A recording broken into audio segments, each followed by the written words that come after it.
What is up, everyone? Welcome back to another episode of First Date Unsolved.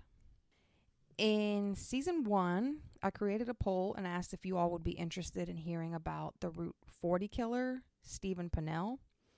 I don't remember which episode, sorry.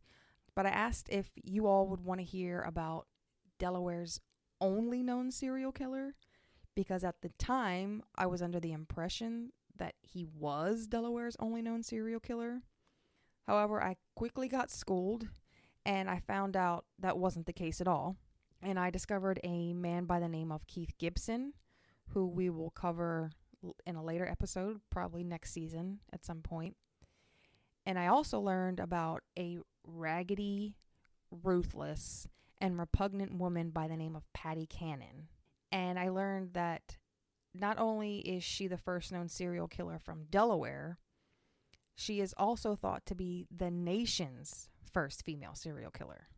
This See You Next Tuesday was even dubbed the wickedest woman in America back in the 1800s. That is a claim. The wickedest woman in America.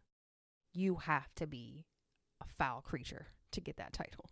Now, Patty Cannon's story is not an unsolved case, and I won't be able to go into a lot of details on her victims because a lot of them are unknown, and this was the 1800s, so the reporting might have been better than what it is here in Delaware now, but there's no articles or anything to be found, so I won't be able to go into detail on her victims. But this is a major part of Delaware's history, and I thought it was a story worth sharing. I do my best not to curse here on the podcast because I never know who's listening, and I personally don't think it sounds professional. I am known to have a foul mouth in real life, but this isn't the place for that. I'm going to hold back as much as I possibly can recording this episode, and I do want to apologize in advance if some bombs get dropped. This story took place during the time of slavery and the Underground Railroad, and the crimes that this woman is accused of are just so loathsome and offensive, I might get carried away. So, again, I'm going to try to refrain from using bad words, and I'm also going to refrain from using some of the words used to describe slaves that I came across in my research. There wasn't anything too bad, I didn't see that word, but there were some words used, that just didn't sit right with me, and I don't like how they sound. I wouldn't be comfortable saying them, so I just tried to find alternatives for them.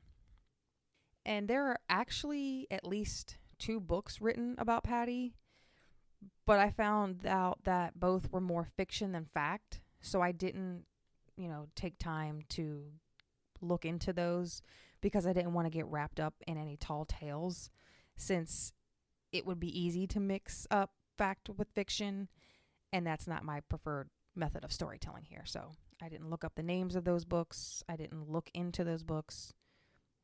If you do, I'm sure you can Google it and find it, but I didn't use that for my research. Very little is actually known about Martha Patty Cannon's early life. It is said that she was born in or close to the year 1760, and she was possibly born in Canada, but that's all we know of her before she came to the area in 1802. There are also reports of her being named Lucretia, but there are no actual documentation linking her to that name. There's no documentation evidence. I don't know why it's so hard for me to say, but there's nothing documented linking her to that name. There we go. I'm pretty sure I got bullied in kindergarten by a girl named Lucretia, but, that's neither here nor there. Put it this way, there is a lot out there about her that could be true, could have been true at one point, and stories changed over time, as they go down the line, like that game, The Telephone. So I did my best to stick with facts. I did link everything, as always. If you catch anything that's not true, please don't holler at me. I did my best. But here we go. Patty Hanley, which is her maiden name, is described as a robust woman with an abundance of black hair. The one website I found basically said that she had resting bitch face, but wasn't too awful to look at. It is also thought that she might have been of gypsy descent, partially due to her features and partially due to her stereotypical love of money. I'm sorry. It's 2023 and we shouldn't say things like that, but that is how she was described. That's the only description I was able to find of her. So that's why I included it. They're not my words. I'm sorry.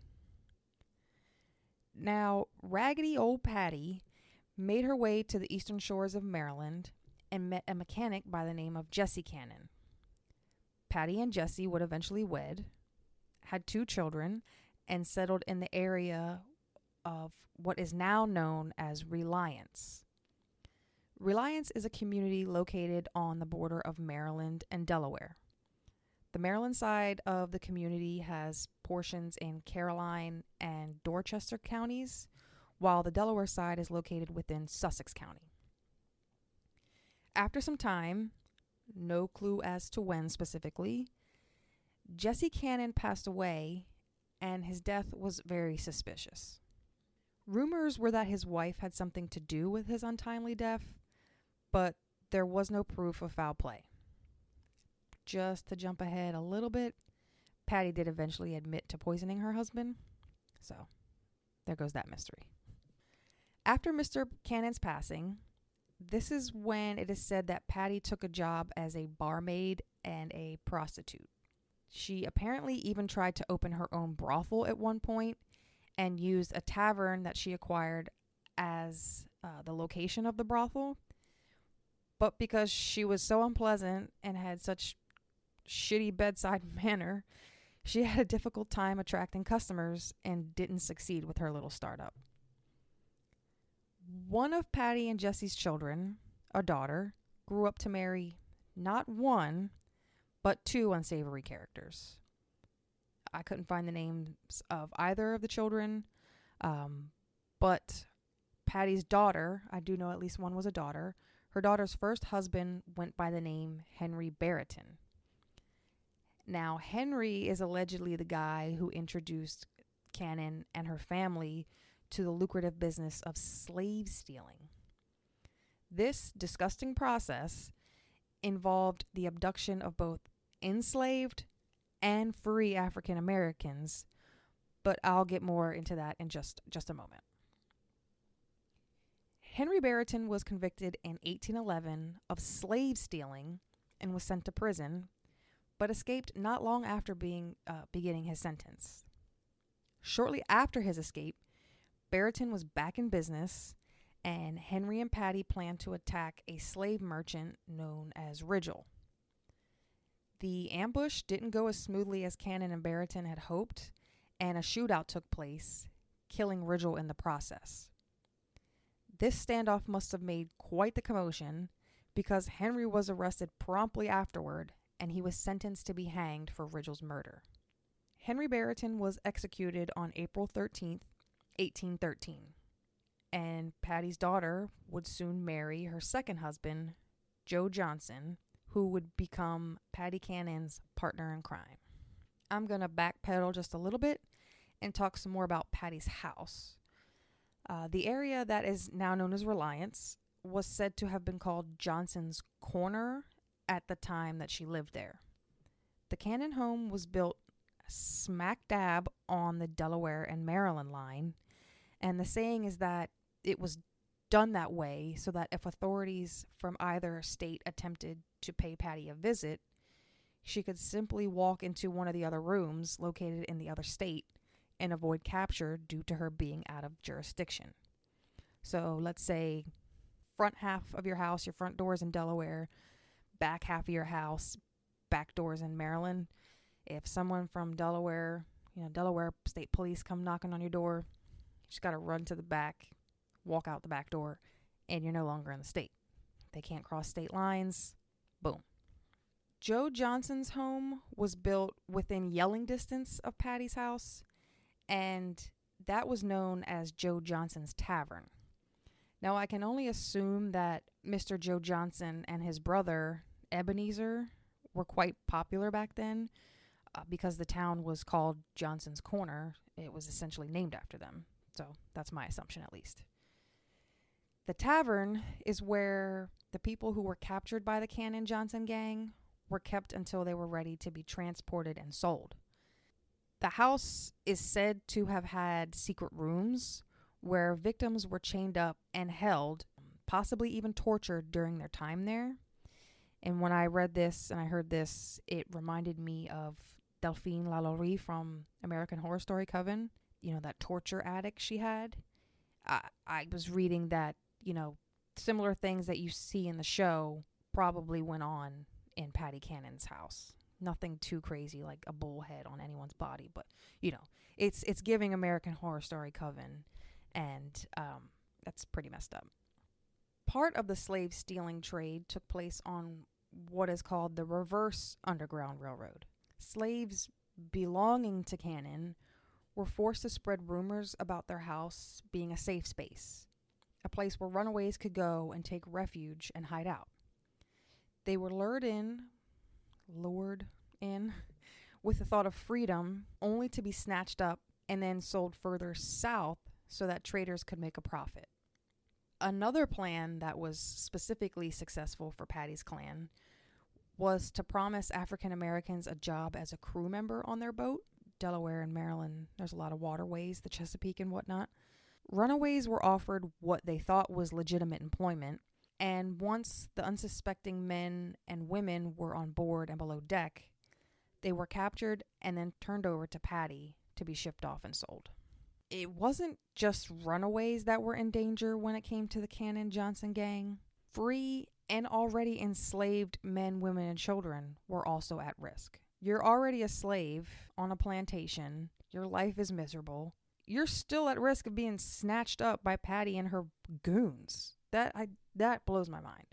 Basically, no one was safe, and there isn't much that Patty wouldn't do to make a buck.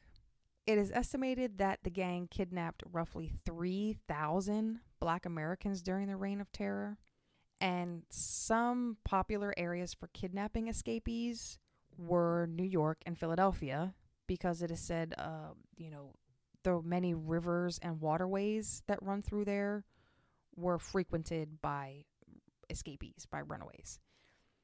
I also read that a large population of free blacks sat in Pennsylvania, Maryland, and Delaware. Patty's headquarters were smack dab in the middle of all of this. She knew she was sitting on prime real estate, and believe you me, she took full advantage. Patty Cannon is even featured in a TV show called Underground. The first season is about slaves planning their escape from their owner's plantation. At the time of reading this, I finished season 1. Season 2, they lost me. I wasn't into it. But season 1 was pretty good. It's hard to watch at times, knowing that people were forced to actually live this way in real life, and all of this didn't even happen all that long ago. But as we know, unfortunately, history isn't always pleasant. I haven't looked into how historically accurate the show is, or how historically accurate the characters are, but Patty is mentioned in the show well before she even appears.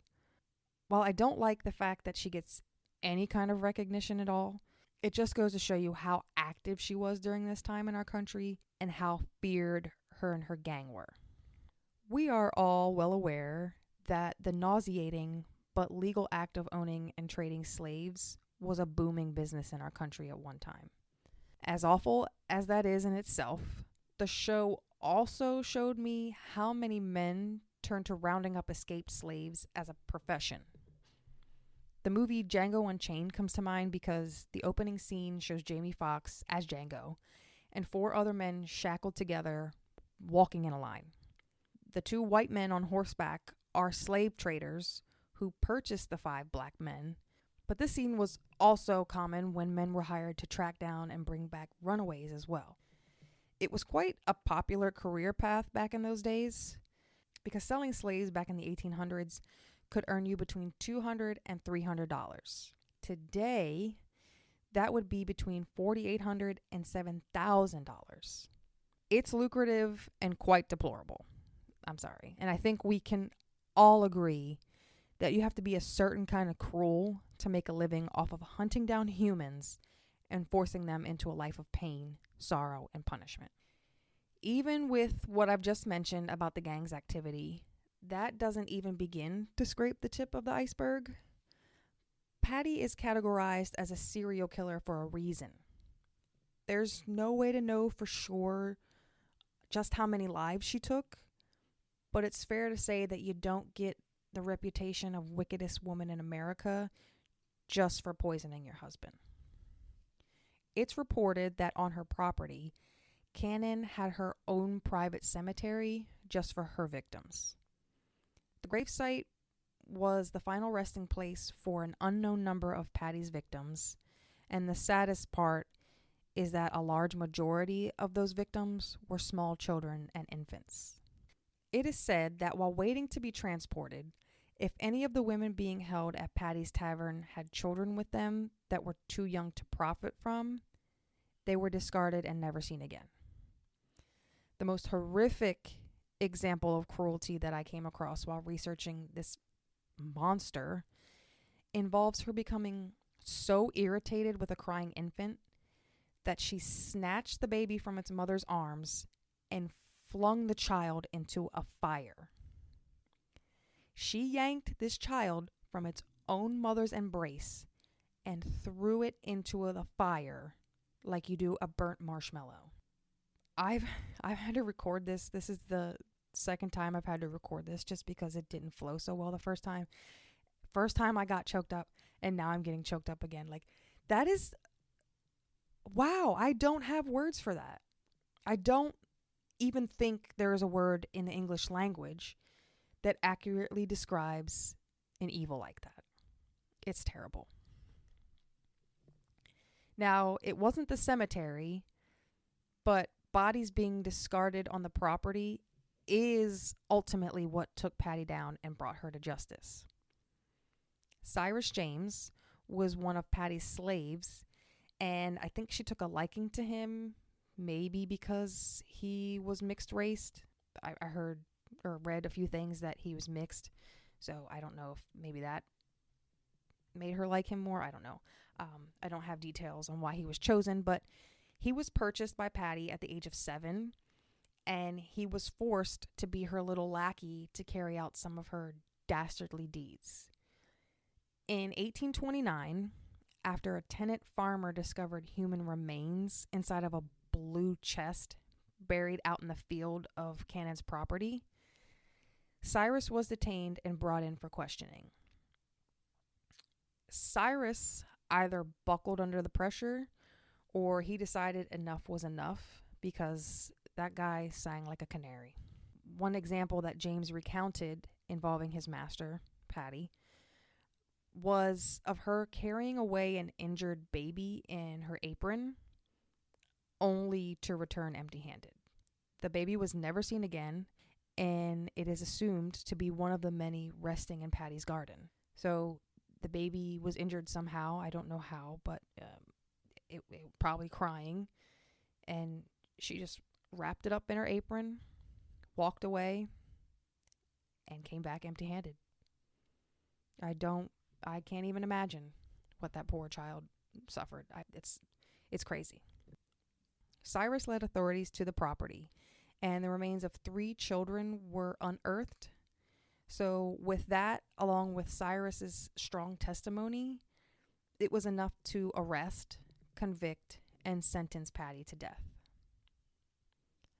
On May 11th, 1829, just weeks before Cannon was scheduled to be hanged, she was found dead in her cell.